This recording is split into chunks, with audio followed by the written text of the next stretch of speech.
Nasal polyp అంటే ముక్కు లోపల చిన్న పులిపిరిలాగా కండ ఫామ్ అవడం. ఇది ముఖ్యంగా chronic allergies, chronic asthma, chronic sinusitis, రిపీటెడ్‌గా కోల్డ్, కాఫ్ టెండెన్సీ ఉన్న వాళ్ళలో డెవలప్ అవుతుంది.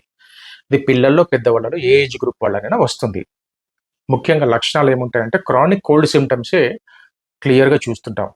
వీటిలో ముక్కు కారుతుండడము, గొంతులోకి అస్తమానంగా ఫ్లెమ్ వస్తూ ఉండడము, మొహమంతా బరువుగా, ఉబ్బిపోయినట్టుగా ఉంటుంది, తలనొప్పి, ఫీవర్ వచ్చిన సిమ్టమ్స్. దాదాపు ఏ కేస్‌లో కూడా ఫీవర్ ఉండదు. ఎందుకంటే ఇక్కడ ఉన్నది ఇన్ఫెక్షన్ కాదు. ఓన్లీ అలర్జీ మాత్రమే ఉంటుంది కాబట్టి ఎప్పుడైనా సెకండరీ ఇన్ఫెక్షన్ యాడ్ అయినప్పుడు మాత్రమే ఫీవర్ సిమ్టమ్స్ డెవలప్ అవుతాయి. వీటితో పాటు నాసల్ అబ్స్ట్రక్షన్. పిల్లల్లో ముఖ్యంగా నైట్ టైము ముక్కుతోని గాలి పీల్చుకోలేకపోవడం వల్ల మౌత్ బ్రీతింగ్ డెవలప్ అవుతుంది.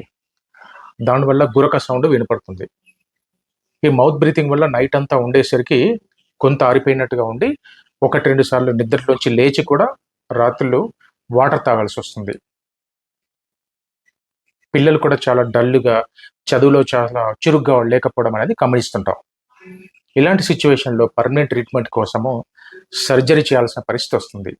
అయితే ఇక్కడ సర్జరీ చేసినా కూడా కొంతమందిలో రిలీఫ్ వస్తుంది. మరి కొంతమందిలో మాత్రం కొంత గ్యాప్ తర్వాత అంటే కొన్ని సంవత్సరాల తర్వాత మళ్ళీ సేమ్ అలర్జీసు, ఆ సీజనల్ కోల్డ్ టెండెన్సీ కంటిన్యూ అవుతూ మళ్ళీ పులిపిరి డెవలప్ కావచ్చు.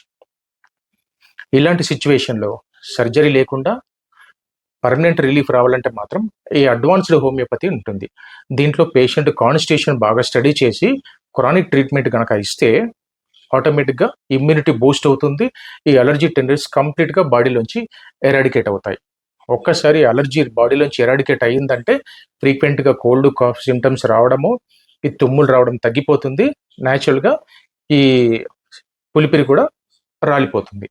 ఇవన్నీ కూడా హోమియోపతిలో ఎలాంటి సైడ్ ఎఫెక్ట్ లేని ట్రీట్మెంట్.